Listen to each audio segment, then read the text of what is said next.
पानी के उपकार। बहुत समय पहले की बात है जब समुद्र किनारे बसे एक नगर मुगल साम्राज्य पर राजा अकबर का राज हुआ करता था। राजा अकबर से मिलने के लिए हजारों लोग उत्सुक रहते थे। उन्हीं में से एक था नवयुवक सतीश। सतीश को काम की तलाश थी, इसलिए वो हर दिन राजा अकबर से मिलने के लिए उनके राजमहल पहुंच जाता। अफसोस, उसे हर बार दरबारी भगा देते थे। ऐसा होते होते बहुत समय गुजर गया, लेकिन लड़के ने हिम्मत नहीं हारी। वो राजमहल के साथ ही हर उस जगह पहुंच जाता जहां राजा अकबर की सवारी जाती थी। एक दिन राजा भ्रमण कर अपने सैनिकों के साथ राजमहल की ओर लौट रहे थे। कड़ी धूप होने के कारण राजा अकबर को काफी तेज प्यास लगी। सैनिक इधर उधर पानी ढूंढने लगते हैं, लेकिन कोई भी कामयाब नहीं होता है। तभी राजा अकबर अपने मार्ग पर खड़े सतीश को देखते हैं।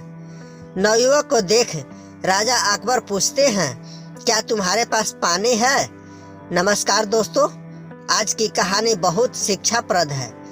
आइए जानते हैं इस कहानी के माध्यम से। लेकिन उससे पहले आप पूरी सच्ची श्रद्धा से कमेंट बॉक्स में हर हर महादेव, ओम नमः शिवाय जरूर लिखें। साथ ही चैनल को सब्सक्राइब अवश्य कर लें, ताकि मैं जब भी अपने चैनल पर वीडियो अपलोड करूं तो आपको उसका नोटिफिकेशन सबसे पहले पहुंचे। हे लक्ष्मी माँ, जो भी इस चैनल को सब्सक्राइब करे और इस वीडियो को लाइक करे, उसके घर में कभी भी धन की कमी ना रहे। उसका पूरा परिवार हमेशा हंसता मुस्कुराता और कुशल मंगल रहे। सतीश तुरंत राजा अकबर को पानी पिलाता है और साथ ही मीठे फल भी खिलाता है। राजा अकबर उससे काफी प्रसन्न होते हैं और कहते हैं, मैं तुम्हें कुछ भेंट देना चाहता हूँ, बताओ तुम्हें क्या चाहिए। राजा अकबर के सवाल पूछते ही झट से सतीश कहता है कि महाराज, मैं लंबे समय से काम की तलाश कर रहा हूँ। अगर आप मुझे कुछ काम दे दें तो आपकी बहुत कृपा होगी। इतना सुनते ही राजा अकबर तुरंत उसे अपने दरबार में नौकरी दे देते हैं और कहते हैं कि उसके द्वारा पिलाए गए पानी का उपकार वो जीवन भर याद रखेंगे।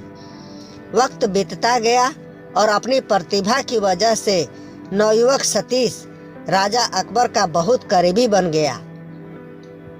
एक दिन राजा अकबर सतीश से कहते हैं, हमारे नगर मुगल साम्राज्य में बेरोजगारी काफी बढ़ गई है, इसके लिए हमें कुछ करना चाहिए। इतना सुनते ही नवयुवक सतीश कहता है, आप हुक्म कीजिए महाराज। राजा अकबर कहते हैं, हमारे पास एक टापू है जो काफी हरा भरा है। अगर वहाँ कुछ खोज की जाए तो काम के कुछ अवसर मिल सकते हैं। इतना सुनते ही सतीश जी महाराज कहकर टापू के लिए रवाना हो गया।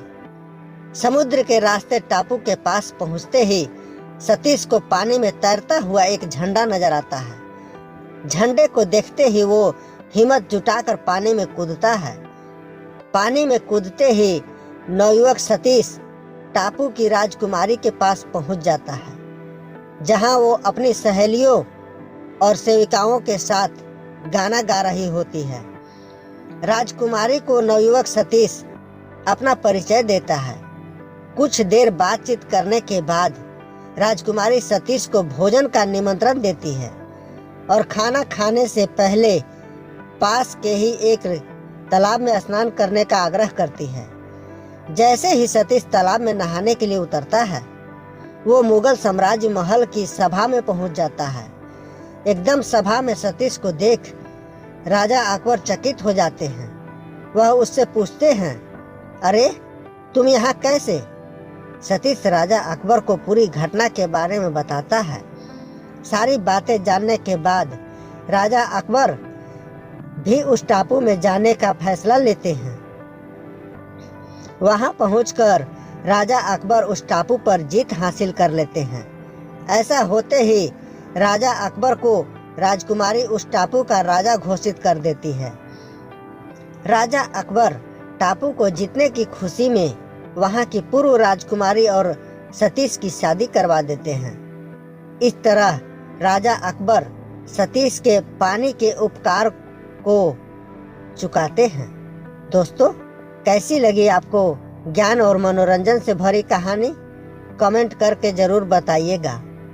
और कहानी अगर पसंद आई हो तो कृपया अपने भाई के चैनल को लाइक सब्सक्राइब अवश्य कीजिएगा। अपने दोस्तों परिवारों के साथ शेयर करना ना भूलें ताकि वे भी इस कहानी का आनंद ले सकें। अपना कीमती समय हमें देने के लिए आप सभी का तहे दिल से धन्यवाद।